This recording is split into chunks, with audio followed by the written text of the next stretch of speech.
Assalamualaikum warahmatullahi wabarakatuh. Sebelumnya perkenalkan, nama saya Penny Rahayu. Saya mahasiswa Pascasarjana Universitas Negeri Yogyakarta, Program Studi Manajemen Pendidikan. Nah, di sini saya akan menyampaikan materi mengenai metode kuantitatif. Ini merupakan hasil resume saya dari buku Metode Penelitian Kombinasi penulis Profesor Dr. Sugiono. Yang saya sampaikan ini hanya berkaitan dengan metode kuantitatif. Ada beberapa poin penting terkait dengan metode penelitian kuantitatif, mengenai pengertiannya, kemudian macam-macamnya, proses penelitiannya, dan lain sebagainya yang nanti akan saya sampaikan. Baik, langsung saja. Yang pertama, mengenai apa itu metode penelitian kuantitatif. Nah, metode penelitian kuantitatif itu juga disebut dengan metode tradisional. Kenapa? Karena metode ini itu sudah cukup lama digunakan sehingga dia telah mentradisi metode untuk penelitian. Selain itu, metode kuantitatif itu juga disebut dengan metode penelitian yang berlandaskan filsafat positivisme. Karena metode ini itu digunakan untuk meneliti populasi dan sampel tertentu. Nah, data-data hasil penelitian kuantitatif ini bersifat statistik dan hasilnya itu berupa angka-angka, sehingga penelitian ini disebut dengan metode kuantitatif.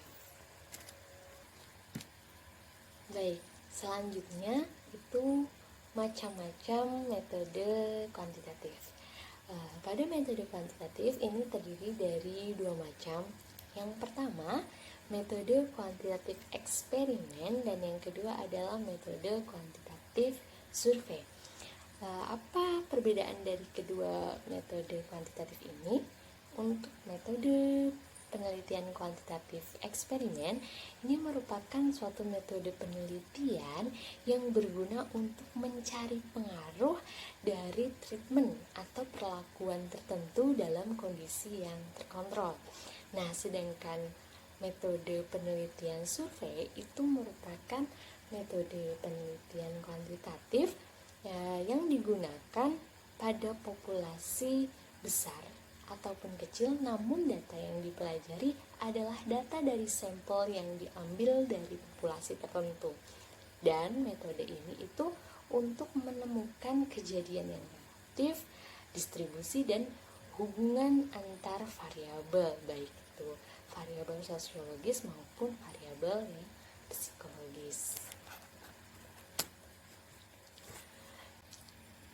Selanjutnya, ada beberapa karakteristik mengenai metode kuantitatif. Yang pertama berkaitan dengan desainnya. Desain pada metode kuantitatif itu yang pertama spesifik, jelas, dan rinci. Kemudian desainnya juga ditentukan secara mantap dari awal dan menjadi pegangan langkah demi langkah. Kemudian karakteristik pada tujuannya, metode kuantitatif ini mempunyai tujuan untuk menunjukkan hubungan antar variabel. Selain itu juga untuk menguji teori dan mencari generalisasi yang mempunyai nilai prediktif. Berikutnya, karakteristik pada teknik pengumpulan datanya sendiri itu yang pertama ada kuesioner, kemudian observasi dan wawancara yang terstruktur. Nah, selanjutnya untuk instrumen penelitiannya sendiri pada metode kuantitatif mempunyai karakteristik berupa angket, tes, wawancara yang terstruktur, serta instrumen yang terstandar. Karakteristik berikutnya berkaitan dengan sampel pada metode kuantitatif, mempunyai ciri yang sampel yang besar, kemudian representatif, dan sedapat mungkin random, serta ditentukan sejak awal. Kemudian karakteristik pada analisisnya, analisis pada metode kuantitatif itu setelah selesai pengumpulan data. Kemudian dia bersifat deduktif dan menggunakan statistik yang menguji. Kemudian karakteristik pada hubungan dengan responden, itu dibuat berjarak, bahkan sering tanpa kontak agar objektif. Kemudian, kedudukan peneliti di sini itu lebih tinggi dari responden dan jangka pendek sampai hipotesis itu dapat dibuktikan. Karakteristik untuk usulan desainnya sendiri pada metode kuantitatif itu luas dan rinci. Kemudian literatur berhubungan dengan masalah dan variabel yang diteliti, prosedur yang spesifik dan rinci, serta masalah yang dirumuskan itu spesifik dan harus jelas. Kemudian karakteristik pada kapan sih penelitian dianggap selesai? Pada metode kuantitatif, penelitian dianggap selesai jika semua kegiatan yang direncanakan itu dapat diselesaikan dengan baik.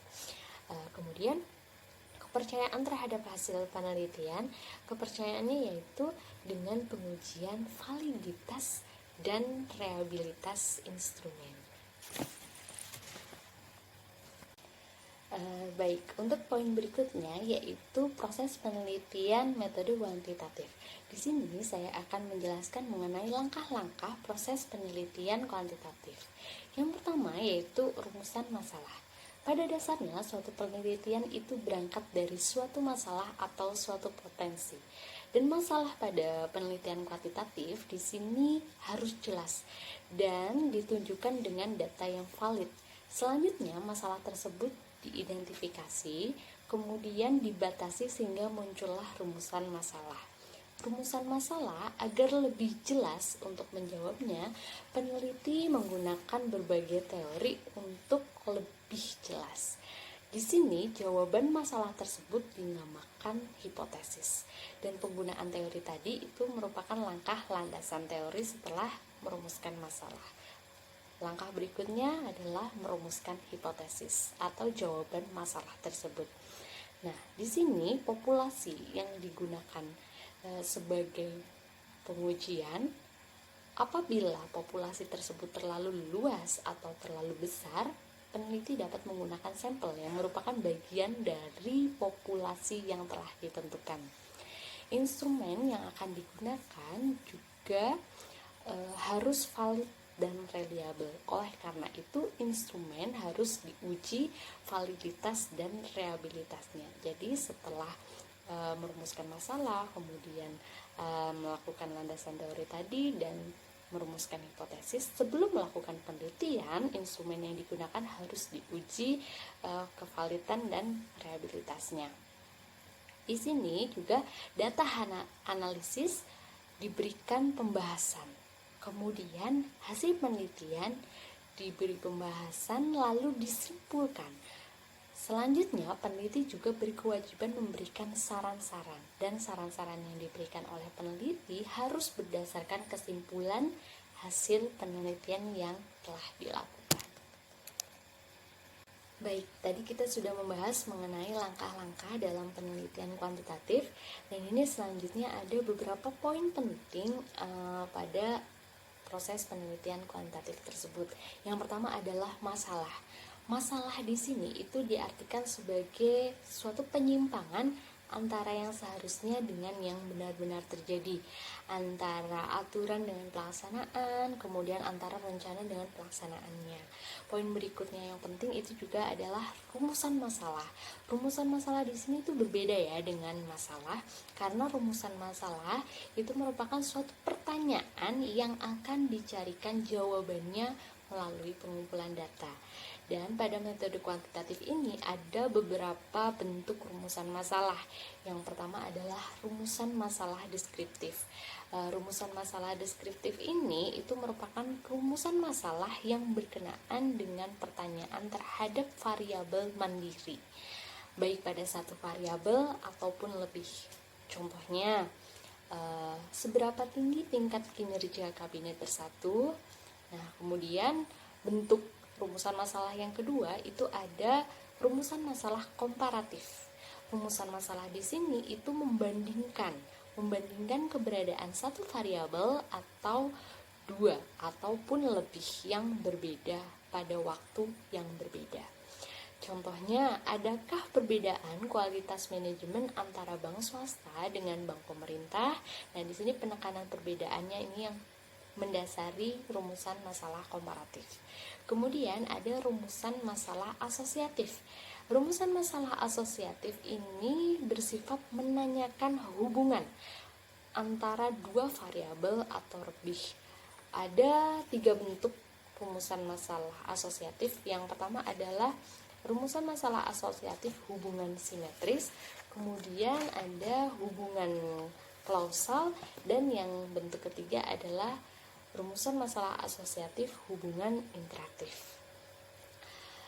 Bentuk rumusan masalah berikutnya adalah rumusan masalah komparatif asosiatif. Rumusan masalah ini itu menanyakan perbandingan korelasi antara dua variabel atau lebih pada sampel atau populasi yang berbeda. Contohnya, adakah perbedaan pengaruh kepemimpinan terhadap disiplin pegawai antara lembaga pemerintah dan swasta? Nah, di sini yang menjadi penekanan adalah perbedaan pengaruh. Jadi ada komparatif dan asosiatif. Ada perbandingan dan ada hubungan. Selanjutnya, poin yang penting juga adalah variabel penelitian. Variabel penelitian ini merupakan segala sesuatu yang berbentuk apa saja yang ditetapkan oleh peneliti untuk dipelajari sehingga diperoleh informasi tentang hal tersebut, kemudian ditarik kesimpulan. Pada metode kuantitatif ini ada beberapa macam variabel penelitian. Yang pertama adalah variabel independen. Variabel ini juga disebut dengan variabel bebas dan merupakan variabel yang mempengaruhi atau menjadi sebab timbulnya variabel dependen. Nah, variabel yang kedua itu adalah variabel dependen sendiri. Variabel ini juga sering disebut dengan variabel terikat, yaitu variabel yang dipengaruhi oleh variabel bebas atau dipengaruhi oleh variabel independen. Nah, jenis yang ketiga itu ada variabel moderator. Variabel moderator ini merupakan variabel yang mempengaruhi atau di sini bisa memperkuat ataupun memperlemah hubungan antara variabel independen dengan variabel dependen. Nah, jenis yang berikutnya ada variabel intervening. Variabel ini merupakan variabel yang sering secara teoritis mempengaruhi hubungan antara variabel independen dengan dependen dan menjadi hubungan yang tidak langsung dan tidak diamati ataupun diukur. Macam berikutnya ada variabel kontrol. Variabel kontrol ini merupakan variabel yang dikendalikan atau dibuat konstan sehingga pengaruh variabel independen terhadap dependen itu tidak dipengaruhi oleh faktor luar atau faktor lain yang tidak diteliti. Oleh karena itu variabel ini disebut dengan variabel kontrol.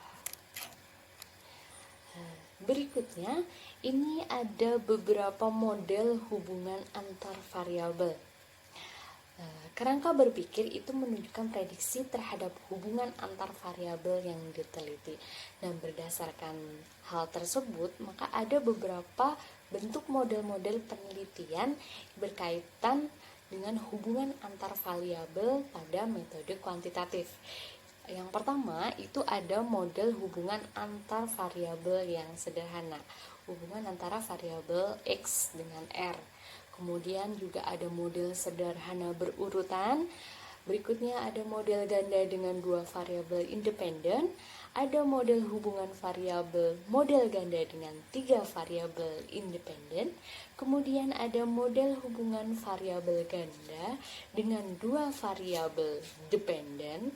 Dan model hubungan variabel ganda dengan 2 variabel independen dan 2 variabel dependen. Dan satu lagi, yang terakhir ada model jalur. Itu lebih kompleks lagi. Poin selanjutnya yang akan saya jelaskan yaitu mengenai landasan teori, kerangka berpikir, dan hipotesis. Yang pertama, landasan teori. Teori itu merupakan suatu penalaran yang berisi seperangkat konsep, seperangkat definisi, dan proposisi yang disusun secara sistematis.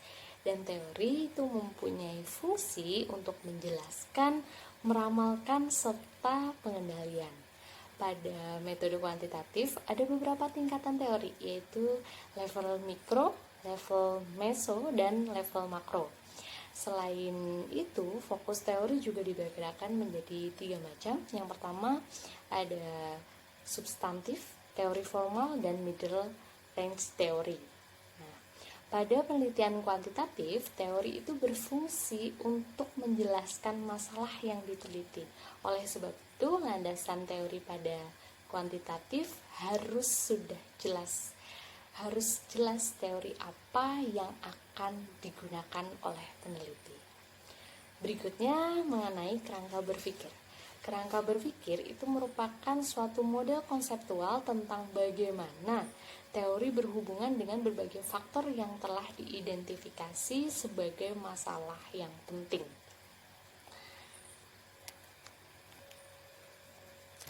Ada beberapa proses dalam penyusunan kerangka berpikir pada metode penelitian kuantitatif, yaitu yang pertama adalah menetapkan variabel yang akan diteliti, kemudian membaca buku dan hasil penelitian, deskripsi teori dan hasil penelitian. Langkah berikutnya analisis kritis terhadap teori dan hasil penelitian, lalu analisis komparatif terhadap teori dan hasil penelitian, melakukan sintesa kesimpulan, dan berikutnya menyusun kerangka berpikir, lalu menyusun hipotesis.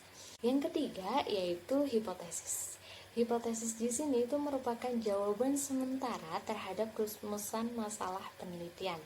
Nah, perumusan hipotesis merupakan langkah ketiga setelah peneliti mengemukakan landasan teori dan kerangka berpikir.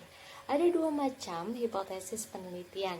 Yang pertama hipotesis kerja dan yang kedua adalah hipotesis nol.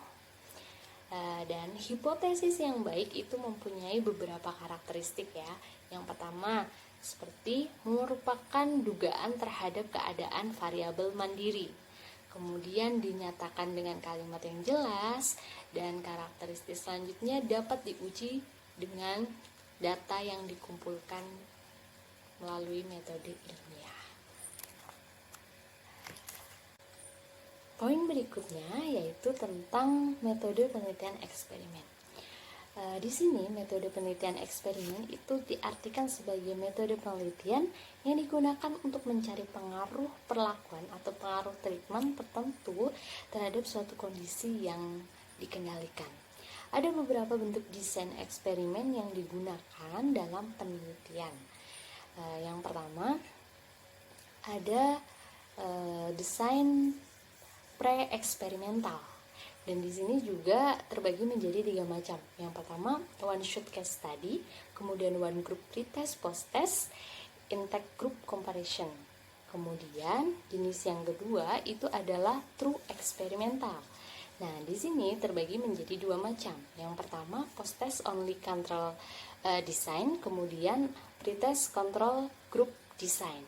Nah, yang ketiga ada faktorial eksperimental. Kemudian yang keempat ada quasi eksperimental yang terbagi menjadi 3 macam.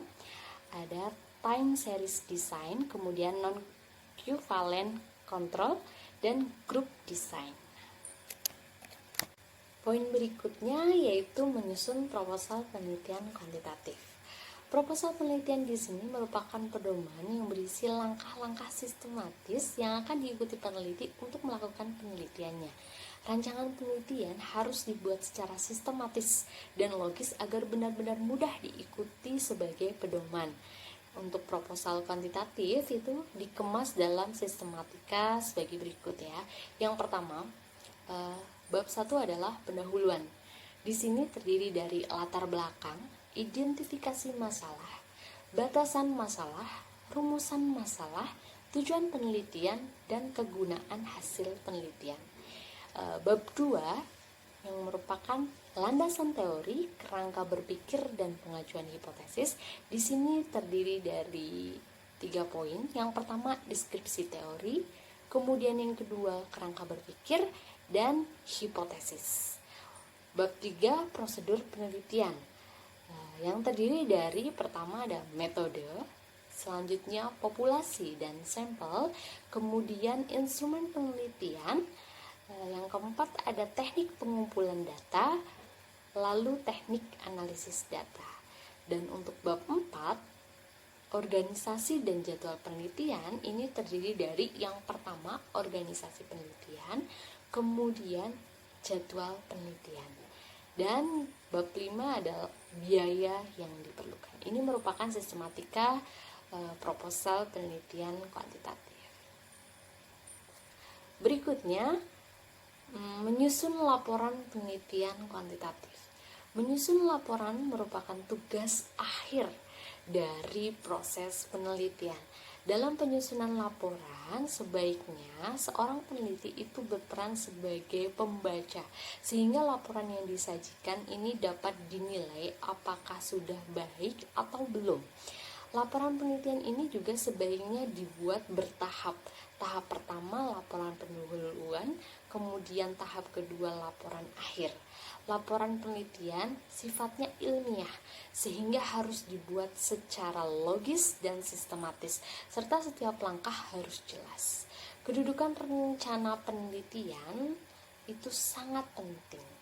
Nah, berikut ini contoh kerangka laporan penelitian dengan judul pengaruh kepemimpinan manajer dan kemampuan kerja karyawan terhadap produktivitas kerja.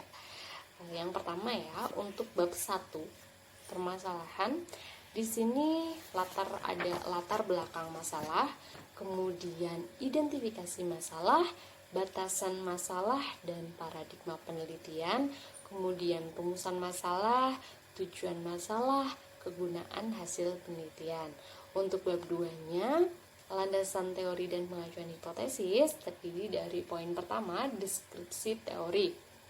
Yang dideskripsikan di sini tentang kepemimpinan, kemudian teori tentang kemampuan kerja, yang ketiga produktivitas kerja. Nah, poin yang kedua adalah kerangka berpikir. Sesuai dengan judul tadi yang dijelaskan, ini kerangka berpikir. Poin pertama, hubungan kepemimpinan dengan produktivitas kerja, kemudian hubungan kemampuan dengan produktivitas kerja, hubungan kepemimpinan dan kemampuan dengan produktivitas kerja.